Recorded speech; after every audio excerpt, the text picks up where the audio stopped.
Attention deficit hyper activity disorder. এটি একটি neuro behavioural disease, যেখানে বাচ্চার চঞ্চলতা এবং মনোযোগের সমস্যার জন্য বাচ্চার আচরণের প্রভাব ফেলে। বাচ্চার মধ্যে ডিপ্রেশন তৈরি হয়, অ্যাংজাইটি তৈরি হয় এবং সেই ডিপ্রেশন থেকে বাচ্চা মেজাজি হয়ে যায়। আসসালামু আলাইকুম, আমি ডক্টর সাবরিনা ফারা মৌরি, শিশুরোগ বিশেষজ্ঞ এবং শিশু নিউরোলজিস্ট।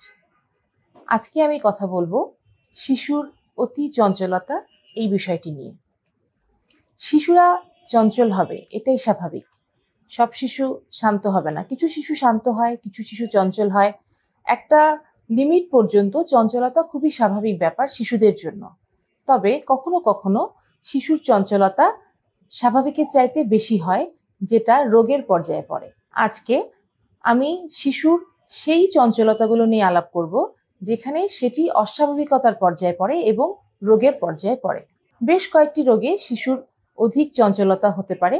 সেই রোগগুলো হলো, একটি হচ্ছে attention deficit hyper activity disorder. এই রোগটিতে এটি একটি নিউরো বিহেভিয়ারাল ডিজিজ, যেখানে বাচ্চার চঞ্চলতা এবং মনোযোগের সমস্যার জন্য বাচ্চার আচরণের প্রভাব ফেলে এবং আচরণগুলো অস্বাভাবিক হয়। এই রোগটিতে বাচ্চার চঞ্চলতার পাশাপাশি মনোযোগেরও ঘাটতি থাকে। এছাড়া আরেকটি ডিজিজ আছে যেটাকে আমরা খুব কমনলি চিনি, সেটা হচ্ছে অটিজম। অটিজমেও বাচ্চা চঞ্চল হতে পারে, অধিক চঞ্চল, অতিরিক্ত চঞ্চল হতে পারে। এছাড়া আরো অনেকগুলো ডিজিজ আছে, যেমন এপিলেপসি বা মৃগী রোগ। ফোকাল এপিলেপসিতে বাচ্চার যদি সঠিক চিকিৎসা করা না হয়, তাহলে বাচ্চার মৃগী রোগের বা খিঁচুনি রোগের পাশাপাশি অধিক চঞ্চলতা থাকতে পারে। বাচ্চার যদি ঘুমের কিছু রোগ থাকে, যেগুলো আমরা বলি স্লিপ ডিসঅর্ডার, অনেকগুলো রোগ আছে যেখানে ঘুমের সাথে সম্পর্কযুক্ত কিছু রোগ, সেই রোগগুলোতে বাচ্চার অতি চঞ্চলতা থাকে। এছাড়া কোনো বাচ্চা যদি বুদ্ধিতে পেছানো থাকে, যে তার বুদ্ধিটা বয়স অনুপাতে তার হয় নাই, বিভিন্ন কারণে বিভিন্ন রোগেই বাচ্চা বুদ্ধিতে পেছানো হতে পারে, সেই বুদ্ধিতে বাচ্চা যদি পেছানো থাকে, সেই সব বুদ্ধি প্রতিবন্ধী বাচ্চার অনেক সময় অতি চঞ্চলতা থাকে। সবার থাকে না, কোনো কোনো বুদ্ধি প্রতিবন্ধী বাচ্চার অতি চঞ্চলতা থাকে। আবার কোনো কোনো ক্ষেত্রে এমন হয় যে বাচ্চা এনভায়রনমেন্টে বা পরিবেশে বড় হচ্ছে, সেই পরিবেশটা তার জন্য উপযুক্ত না, যেটাকে আমরা হোস্টাইল এনভায়রনমেন্ট বলি, যে বিরূপ পরিবেশ। সেটা ঘরের পরিবেশ হতে পারে, স্কুলের পরিবেশ হতে পারে, সামাজিক পরিবেশ হতে পারে, যেটা বাচ্চার যুক্ত উপযুক্ত নয়। সেরকম পরিবেশে বাচ্চার যেটা হয়, বাচ্চার মধ্যে ডিপ্রেশন তৈরি হয়, অ্যাংজাইটি তৈরি হয় এবং সেই ডিপ্রেশন থেকে বাচ্চা মেজাজি হয়ে যায় এবং মেজাজি বাচ্চারা অনেক সময় অতি চঞ্চলতা শো করতে পারে, অবাধ্যতা প্রদর্শন করতে পারে। সেটাকে আমরা অনেক সময় বলি অপোজিশনাল ডেফিয়েন্ট ডিসঅর্ডার। সেই রোগটাতেও কোনো কোনো বাচ্চা চঞ্চলতা, অধিক চঞ্চলতা প্রদর্শন করে। এছাড়া বাচ্চার যদি এমন হয় যে যেটা আসলে ঠিক রোগ না, যে স্বাভাবিকভাবেই বাচ্চা তার অন্য ভাই বোনগুলোর চেয়ে বেশি চঞ্চল, সেটা ফ্যামিলিয়ালি হতে পারে।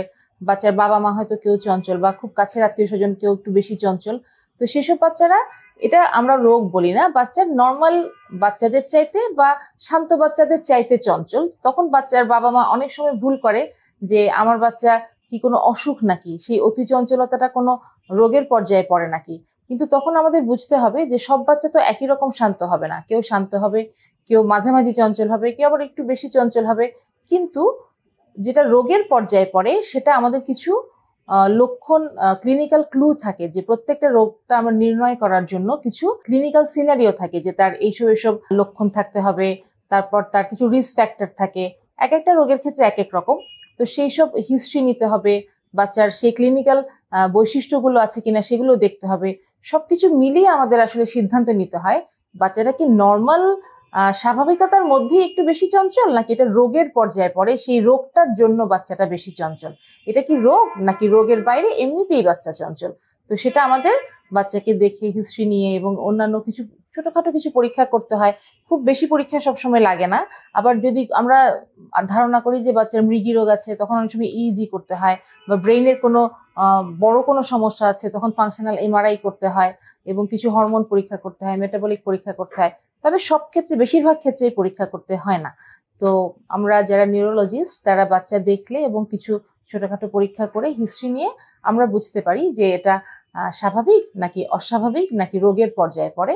সুতরাং যদি বাবা মায়ের কাছে কখনো মনে হয় যে আমার বাচ্চা বেশি চঞ্চল, তাহলে আপনার অবশ্যই একজন শিশু নিউরোলজিস্টের শরণাপন্ন হওয়া উচিত এবং তার পরামর্শ মতো যদি চিকিৎসা নিতে পারেন, কিছু ওষুধ দিতে হয় মাঝে মাঝে।